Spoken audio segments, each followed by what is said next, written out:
হবে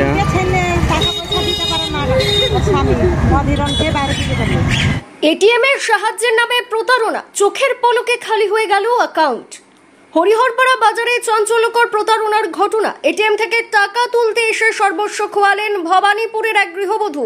হরিহরপাড়া বাজারের একটি এটিএম এর বুথে টাকা তুলতে গিয়েছিলেন ফাতেমা খাতুন বিবি।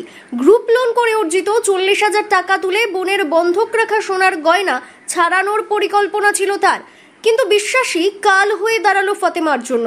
টাকা তোলার জন্য পাশে দাঁড়ানো এক অজ্ঞাত যুবককে সাহায্যের অনুরোধ করেন তিনি। সেই যুবক তার কাছ থেকে এটিএম কার্ড নিয়ে অন্য একটি কার্ড ফিরিয়ে দিয়ে দ্রুত সেখান থেকে চম্পট দেয়। কিছুক্ষণ পরেই জানা যায় অন্য একটি এটিএম বুথ থেকে ফাতেমার অ্যাকাউন্টের পুরো 40,000 টাকা তুলে নিয়ে গায়েব হয়ে গেছে সে যুবক। ঘটনার পর কান্নায় ভেঙে পড়েন ফাতেমা খাতুন বিবি। জানা যায় তার স্বামী ভিন রাজ্যে পরিযায়ী শ্রমিকের কাজ করেন। সংসারের স্বপ্ন, পরিবারের দায়িত্ব আর বোনের গহনা ফেরানোর আশায় লোনের নেওয়া টাকা তিনি এভাবেই প্রতারণার শিকার হওয়ায় পরিবার জুড়ে নেমে এসেছে শোকের ছায়া। এই ঘটনায় হরিহরপাড়া থানায় অভিযোগ দায়ের করেছেন ফাতেমা খাতুন। পুলিশ ঘটনার তদন্ত শুরু করে। এখন দেখার পালা কবে ধরা পড়ে ওই প্রতারক যুবক এবং কিভাবে ফাতেমা খাতুন তার হারানোর টাকা ফিরে পান। কত টাকা নিয়েছিলেন? 41,000।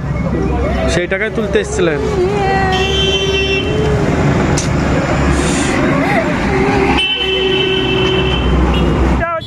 টাকা দিতে গেল এটিএম থেকে তো টাকা দিতে গিয়ে হয়তো একটা ছেলে তো এটিএম ডালি পালিয়ে ওর এটিএমটা দিয়ে আর ওর খালি চলেছে।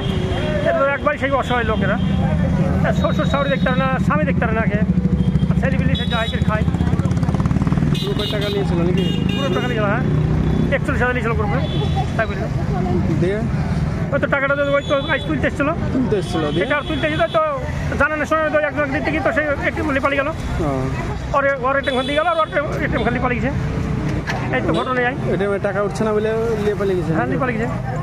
আর দেখি বলি ব্যাস কি অবস্থা, সেরকম লোক কি অবস্থা, বিশাল অবস্থা তো সেরকম তো এরা কিছুই নাই, আগে ছিল কিছুই নাই। ওকে আর পাওয়া যায়নি ওই ছেলেটাকে? ছেলে পালিয়ে গেছে, টাকা তুলে নিয়েছে সব। তো বলছে টাকা তুলেছে। মুর্শিদাবাদ থেকে কৌশিক অধিকারের রিপোর্ট, লোকাল 18 বাংলা।